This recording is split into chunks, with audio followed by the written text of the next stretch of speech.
Don't be a hypocrite. It's always great advice, and sometimes I think it's like just thrown out there randomly, like, oh, don't be such a hypocrite. But I was at an event where somebody was talking about how much money they were giving. They were one of the speakers. I give this much to this and this much to that, and I was starting to think like, oh, good for you. You know, you're telling us what you give. But then he proceeded to say a sentence that really had an impact on me. He goes, I don't tell you this to like brag about what I'm doing. I do it to hold myself accountable so I don't become a hypocrite. Like, oh, that's really interesting. So I started thinking about it more. Like, what is a hypocrite? Why do we become hypocrites? Why do we judge someone else as being a hypocrite? So I wanted to talk about that a little bit today. Like, why and when are we a hypocrite?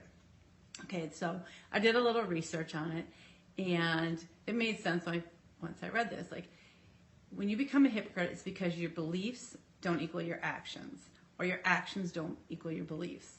I'm like, oh, that's really interesting. So there's two ways that you could be a hypocrite. You could be a hypocrite if you have these high ideals, or ideals you expect you to live your life, and then you fall short of them.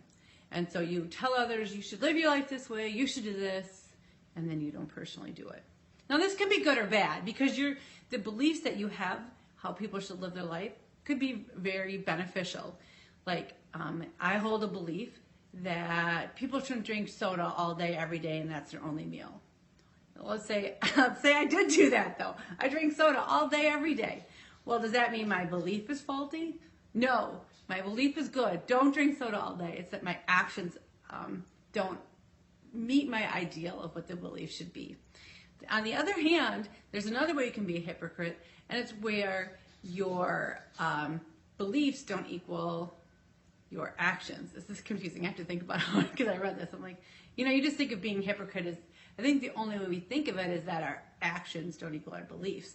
But it can be the other way around too, where your beliefs don't equal your actions. So you act in a certain way, but you don't believe it's the way you should be doing it. So it's kind of a reverse. It's not like a falling short as the other way is. It's like, so it's a falling short when your actions don't equal your beliefs. But when your beliefs don't equal your actions, that you're acting in a way that maybe your beliefs aren't as lofty. Your beliefs aren't as lofty, like you don't have strong beliefs, you're kind of acting in another way.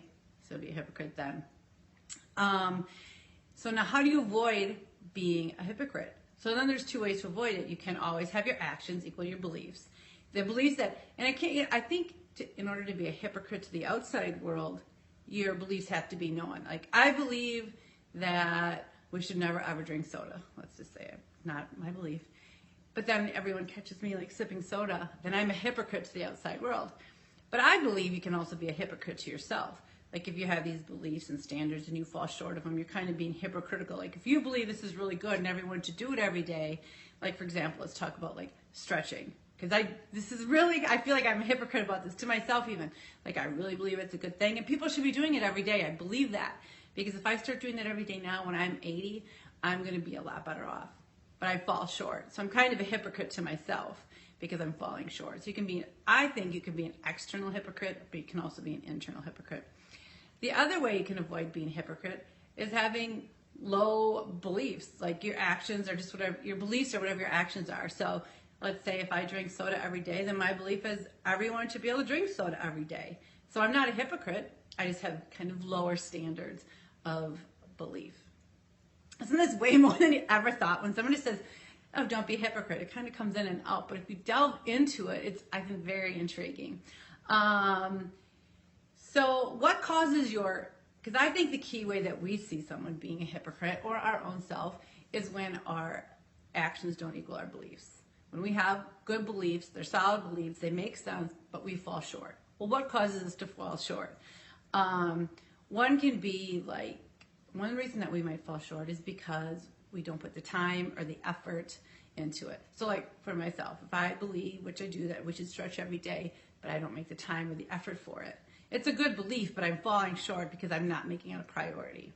The second reason that we might fall short and become a hypocrite of our beliefs is that we don't actually value it enough. Like, we espouse it, but we don't have belief in it. So if I said everyone should stretch every day, but I actually don't think it's a big deal, and I'm just saying it because I think it sounds good, then that's another way I'd be a hypocrite. So a couple ways you can avoid to be a hypocrite. Sorry, this is really annoying. I think I'll do this. A couple ways that you can avoid to be a hypocrite is don't judge others. So if you have a belief system and you tell, all right, everybody, you should all be stretching every single morning. And then when people aren't doing it, like, why aren't you doing it? If I get all judgy about it, then I could be a hypocrite because I'm not doing it. So one way is to not judge other people, like to state your beliefs, but don't judge people when they fall short. Another way that we can not be a hypocrite is to set reasonable actions on our beliefs. Like, okay, I think it's reasonable I think it's good everyone should stretch every day, but is that reasonable? No. So to set reasonable beliefs kind of within the realm of what we can accomplish, because we don't want to be hypocrites, so we have to set our belief system along something that we ourselves can live. And I think the other way not to be a hypocrite is to not expect things of someone that we don't expect of ourselves, which kind of ties into two, but it's a little different. Like if we expect people to never swear. My expectation is people never swear. It's a good thing, and it's really, bad out to do in public. But I never expect that of myself. So I know that's true. I would never expect myself not to swear. I should, but I don't. But if I think, it's good for the greater world if nobody swears, but I hold myself as an exception. So that is the thing. We can't create belief systems that we expect others to live by, but not ourselves. So the other thing I was really thinking about, though, so this is all well and good. I have reasonable standards for my beliefs. I have the desire right now, today, to have the actions to follow through. So let's use the example of stretching every day. It's a good belief, and I have the desire and the action to follow through every day. So let's say I'm putting it out there to everyone. You guys, we all need to stretch. We all need to do this. But let's say in 5 years that I stopped doing it because, let's say I hurt myself, but I kept telling everybody, we all need to stretch, and I'm acting like we do. If you're falling short on your actions, you just need to be honest with people and not judge when people fall, not judge when other people fall short, because it might happen for you. So if you have this standard, this belief, and you can act on it now, you still shouldn't judge other people, because in 5 or 10 years you might fall short, and then you spent 5 years judging people not for stretching when you fall short in the future.